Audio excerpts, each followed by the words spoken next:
Picture this: June 1944, a shipyard in Virginia.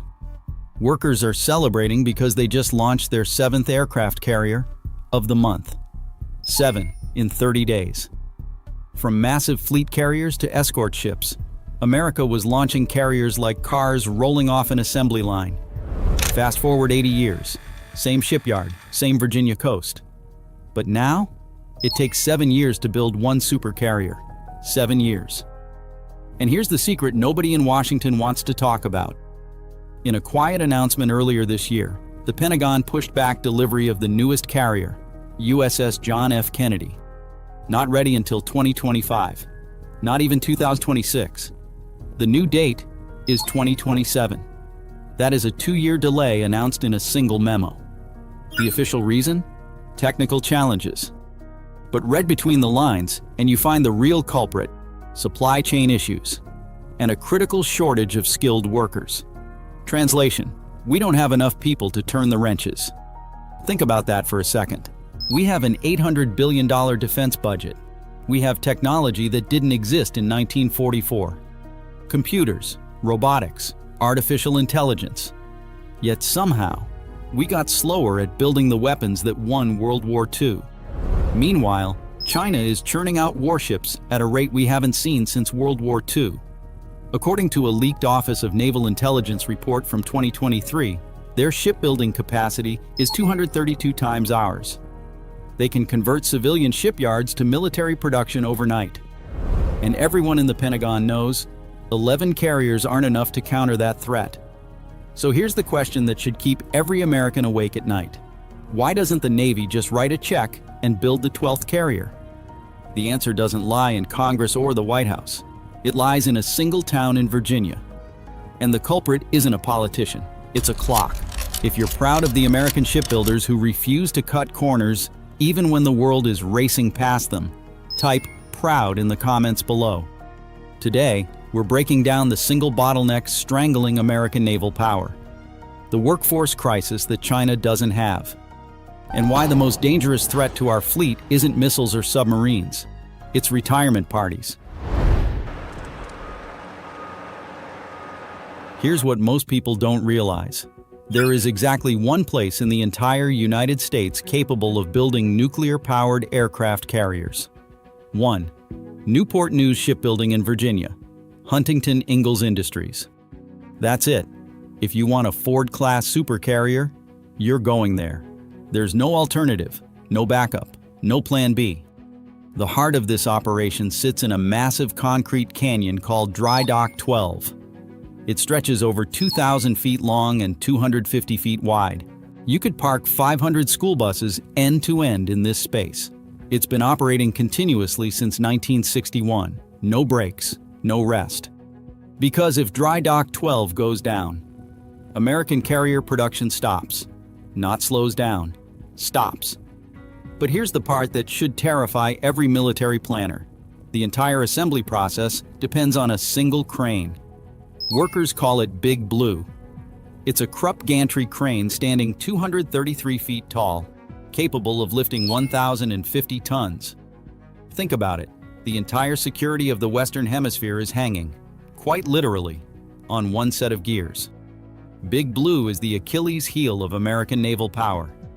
If that crane breaks down, gets sabotaged, or suffers catastrophic damage in a storm, the fleet stops growing. There is no second crane. There is no backup facility. Big Blue is irreplaceable. Now compare that to China. They have commercial shipyards scattered across their entire coastline, hundreds of them. And because Chinese law mandates that civilian infrastructure can be converted for military use, every single one of those yards is a potential warship factory. That 232-to-1 ratio? It's not just about current military shipyards. It's about surge capacity. In a prolonged conflict, China can convert fishing boat yards, container ship facilities, even oil tanker docks into military production. America can't. We let our commercial shipbuilding industry die over the past 50 years. The numbers tell a brutal story. During the 10-carrier period between 2012 and 2017, the Navy couldn't maintain global coverage. Carriers deployed for 9 months, then 10 months, with no relief in sight. Sailors who signed up for 6-month deployments found themselves stuck at sea with no end date.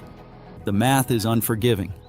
Some carriers are deployed, some are training, and some are completely torn apart in dry dock for years-long overhauls. You can't cheat that cycle. You can't wish more ships into existence. But the real crisis isn't the infrastructure. The real crisis is the people who work there. And that problem is far worse than anyone wants to admit. Walk through the gates of Newport News shipbuilding on any Monday morning, and you'll see something that should alarm every American. A sea of green hard hats, new workers, trainees, people learning the basics. What you won't see? The white and yellow hard hats of master craftsmen. Those are disappearing, fast. Here's the thing people don't understand. You can't build an aircraft carrier with regular welders. To become a nuclear-qualified pipe welder, it takes 5 to 7 years of intensive training. 5 to 7 years. That's longer than most college degrees, longer than medical school for some specialties. And the standards are unforgiving. Every single weld gets x-rayed. If inspectors find a porosity defect the size of a pinhead, that weld is dead. It must be gouged out and redone from scratch. And if you can't hold that standard consistently, you don't belong in a nuclear shipyard, because at 500 meters below the surface, or in the middle of a naval battle, that tiny air pocket will kill 5,000 sailors when the pipe ruptures. The welders who can meet those standards, they're called master shipbuilders. It's a title you earn after 40 years of continuous service at Newport News. 40 years of crawling into cramped spaces, breathing welding fumes in 104-degree heat, x-raying every joint, never cutting corners. These master shipbuilders are living libraries. They know how to bend nuclear-grade steel. They know which alloys react to saltwater corrosion. They know the tricks that aren't written in any manual because they learned them through 4 decades of trial and error. And they're retiring. Every single week, another master shipbuilder walks out those gates for the last time. When they leave, 40 years of institutional knowledge walks out with them. The replacement rate? For every skilled worker who retires, Newport News can recruit about half a replacement. Point 5. The math doesn't work. The Navy is hemorrhaging expertise faster than it can train new people. As of 2023, there are 9,000 unfilled positions across American naval shipyards. 9,000. These aren't entry-level jobs. These are specialized roles requiring years of training and security clearances. So why aren't young Americans lining up for these jobs? Because the economics don't make sense anymore. A delivery driver for DoorDash can make $15 to $20 an hour with zero training. An Uber driver works their own schedule. A programmer sits in an air-conditioned office. It takes a rare breed of American to spend 7 years training for a job where you work in a steel coffin at 104 degrees. It's not just a job, it's a service. The cultural shift is devastating. The greatest generation in baby boomers saw shipbuilding as honorable work. You were building the tools that defended freedom. Your grandfather did it, your father did it, you did it. But today, young people want to be content creators, software developers, entrepreneurs. The idea of a 40-year career welding pipes in a shipyard sounds like punishment, not opportunity. You can't 3D print a skilled tradesman. You can't download expertise. You can't replace 4 decades of experience with a YouTube tutorial. The Navy tried offering bonuses, signing incentives, better benefits. It's not enough. The pipeline is broken. China solves this differently. They build ships with mandates. We build ships with pride. And in the heat of battle, that difference is everything. So you might ask, why not just lower the standards? Build carriers faster with less experienced workers? Accept a few more defects? After all, China's ships aren't perfect. That's exactly the wrong question. Because American carriers aren't just built to float, they're built to survive. And there's a brutal difference. In 2005, the Navy took a legendary supercarrier out to sea, the USS America, CV-66. She wasn't new. She was a veteran of the Cold War and Desert Storm. But her final mission was the most dangerous of all: to be a sacrifice. For 4 straight weeks, Navy weapons specialists attacked their own ship. They fired artillery shells at the hull. They launched cruise missiles at the superstructure. They detonated massive underwater explosive charges to simulate the worst torpedoes and mines our enemies possess. The goal? Find out exactly how much punishment an American carrier can absorb before it sinks. The results were stunning. After 4 weeks of continuous bombardment, USS America was still floating, listing badly, burning from stem to stern. But the flag was still flying, and the ship refused to die. She was so tough that demolition teams had to board her and plant charges internally just to finally send her down. That test revealed the secret to American survivability. It's not just the armor, it's the honeycomb inside.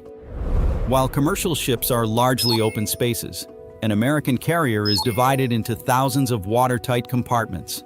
It is a labyrinth of steel. This is the real reason these ships take 7 years to build.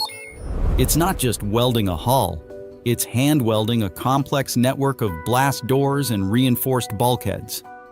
If a torpedo breaches the outer skin, the damage is contained. One room floods, but the ship fights on. You can't automate this.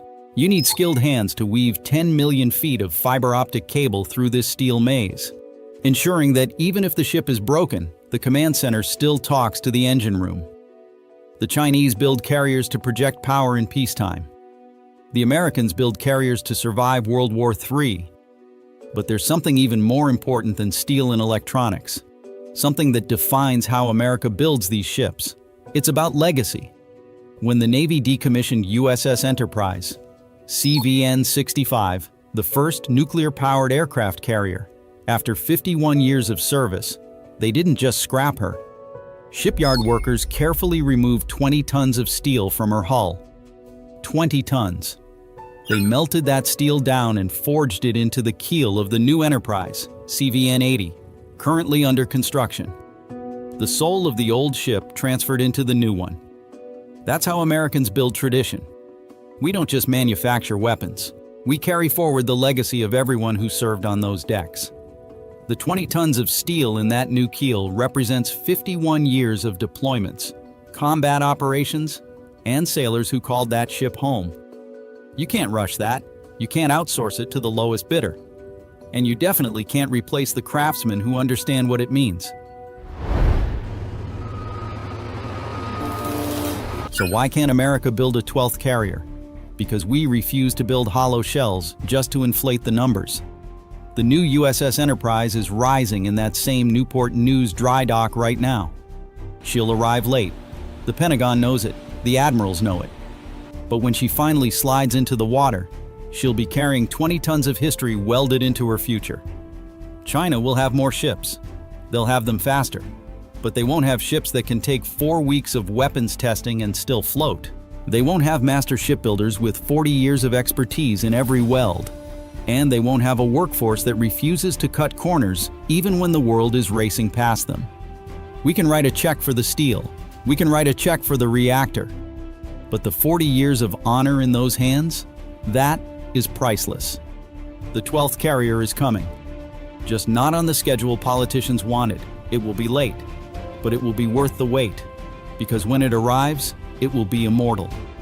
Technology can build a machine, but only human hands can forge a legend.